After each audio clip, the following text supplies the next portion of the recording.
Being creative sucks. Alright, let me rephrase that. Being creative sucks for me. People think it's so easy. You simply just make what's in your head, and whilst they're not technically wrong, they're not right either. The main thing I struggle with is the first step, the idea itself. I've made videos that I would say are absolute bangers, the end of Evangelion, the dark secrets of anime exposed, and why we use anthropomorphism in animations. These were ideas that when creating them flowed like water, as if I knew every word I would write, every sound effect, and every cut I would make in the creative process.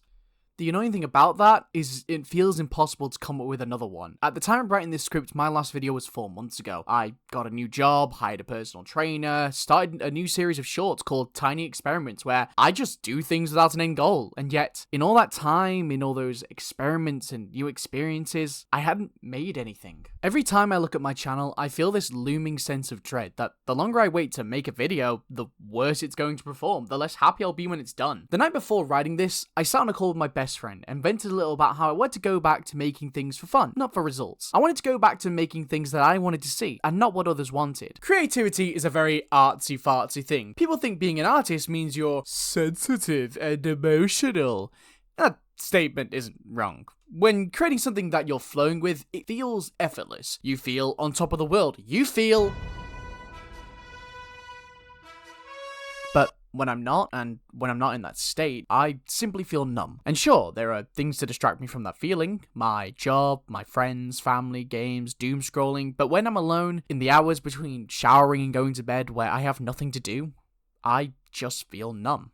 There's this building feeling of shame, simply for not creating anything, for not even trying to. It's constantly growing bigger and bigger, and feeling like this massive weight on me, trying to keep me down and trying to force me to accept the fact that because I've not made anything in so long, there's no point. After all, you can't fail if you don't try.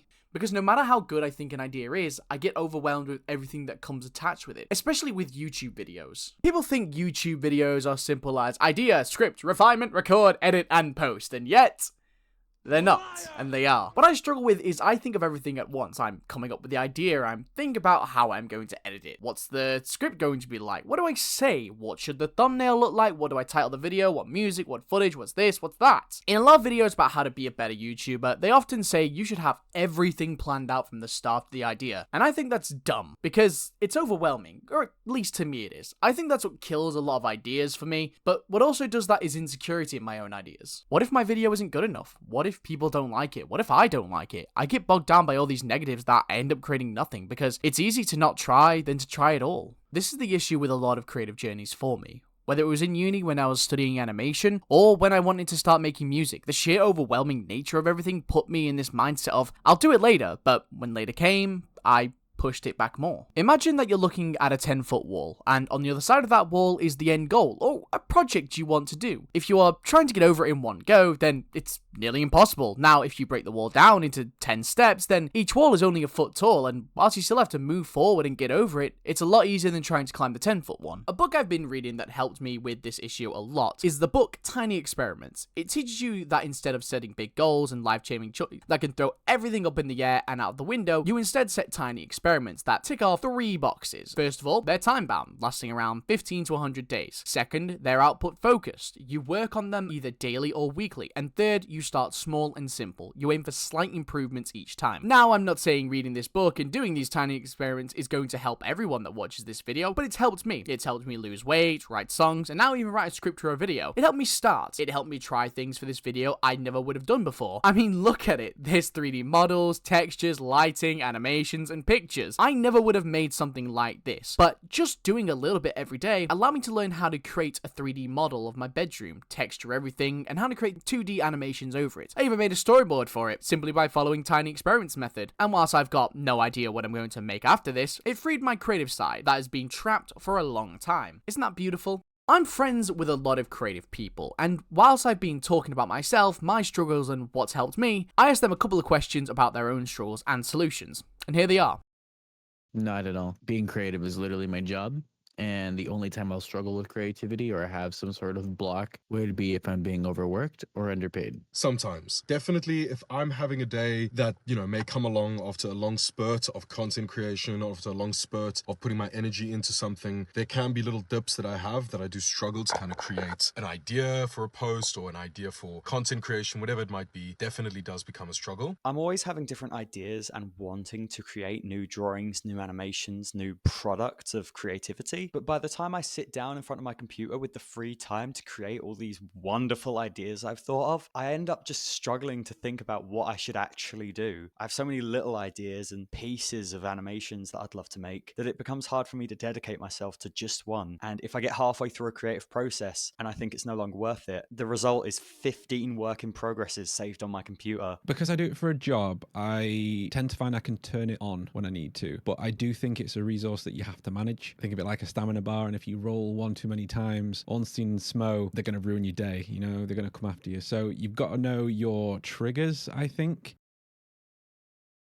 Mr. Beast 100 million subscriber special. I wasn't the main editor, I was the grunt editor. I was in charge of grabbing footage from 100 different individual GoPro cameras and a bunch of other on-site cameras and drone shots and all these other things in order to create all of the gold mine that would then be transferred to editors 2, and then what they make gets transferred to editors 3, and then what they make gets transferred to final editing. So essentially, if I fucked up my job, they wouldn't have much to work with. Probably setting the business up, quite honestly. Setting up a business and setting up the entire brand model behind that is going to obviously take a lot of creative, inspiration. And trying to do that while also being a perfectionist is really hard. There's been a few different projects where I've had to try things I've never done before, or try new animation software that I haven't even touched and I'm sort of learning as I go. But by far the toughest project I've ever worked on is a video I made called Critter vs. Blender. But it really put me to the test as I was tasking myself to learn 2 new animation software that I hadn't even touched before. I say it was the toughest project I've worked on because I'm not sure I even fully learned how to use both of those software. I just sort of scraped by and gave a short tutorial on how they work. One of the toughest projects was probably the river cruise that I just shot for Amma Waterways and Paramount Cruises. And the main thing here again was stamina for creativity, because it was 12-hour days over 7 days across 5 countries. That was a rough one. And I wasn't even operating the camera for that. Like, James must have been even more exhausted than I was. It was mainly just being always on, keeping the stamina to be presenting to the people watching. That was difficult. My other one was probably pools, the pools video that I made for the Greek Burrito channel. I had a lot of VFX and a lot of green screen stuff in that one, so the editing process was difficult, I'd say. It took a little bit more time, and I had a lot that I wanted to say. And I think when you're scripting a video and it's like a critique, it's really important to make sure you get the script right to ensure that viewers understand the point that you're trying to get across. Usually, I just have a routine. I don't know. I go to the gym at a certain time every single day. I try to wake up. And then start working and start doing things by a certain time. But if I want to get an idea for how a YouTube video should feel, I just go watch other YouTubers that I already like. Is just realigning myself with what it is that I need my creativity for. I'm analytical, but I've also got a very creative mind. So trying to combine those two things to realize the analytical goal and then to use the creative flow to obviously funnel into that is the way that I have found to best benefit me. Strong inspiration. Whenever I think I've got a really good idea or I've been working on a project that I'm really proud of and I think is going really well, the desire to finish that project and show myself what I can do is what carries me through and gets my creativity really pushing forwards. For me, it's distraction. I know that sounds counterintuitive. I'm aware how that sounds, but my brain just works like that. I find that my mind operates better and is at its most creative when I have multiple projects on the go, when I can concentrate on different things. That does make it really important to schedule your work and to stay on top of when you're actually working on each project. It can make it harder to finish things. I will say that. My brain often is like, oh, the new shiny thing. I'm definitely like a magpie when it comes to projects, just collecting new projects to start. And that's why it's really important to either have a schedule that you can stick to make sure that you finish things, or have someone else who can just hit you on the back of the head with a ruler and be like, come on now, finish that project that you started last month.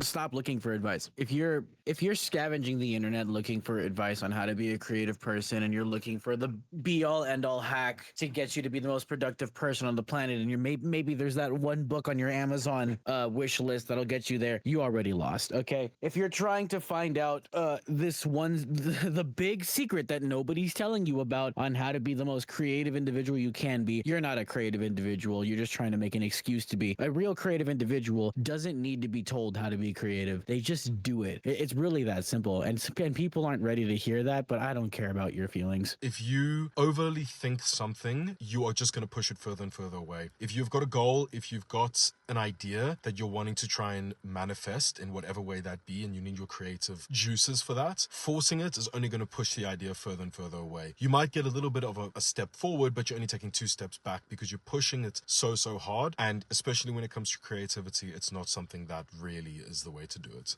Whenever you're creating, no matter what it is, you have to have your heart in it. There's no doubt in my mind that the best things I've ever made, whether that just be drawings or animations or anything that I've been able to make with my own hands, best times I've ever had creating is when my heart was really in it. So if I could give one piece of advice, it's listen to yourself and give your creative process the time and respect it deserves when trying to make a cool end product. Get up early and go for a walk. Listen to something to distract your mind like I do while you're walking, whether that's a podcast or something unrelated to what you're working on. And the reason why this works, because you'll start to find inspiration to things that you can use in your creative output. And it'll be things that aren't even related to what you're working on. It'll just give you a new way of thinking and a new topic sometimes. So someone will say something in relation to, I don't know, a structure of working, or maybe a different topic, maybe a different film, or it can be something completely unrelated. Maybe you just listen to a comedy podcast and someone says something funny and you think, oh, that's kind of like something that happened in this game that I was playing. And if you're working on gaming content in that week, that might give you an idea to span into this new kind of content next. When you get home from your walk, sit down for some deep work. And I want you to put on a playlist of songs that you know get you feeling creative. And if you don't have one, I recommend making one prior. Start working on a playlist that you know you can rely on to make you feel creative. This, for me, is usually songs that aren't too distracting. They usually don't involve vocals, although sometimes they can do, depending if it's a little more atmospheric, electronic-y stuff. But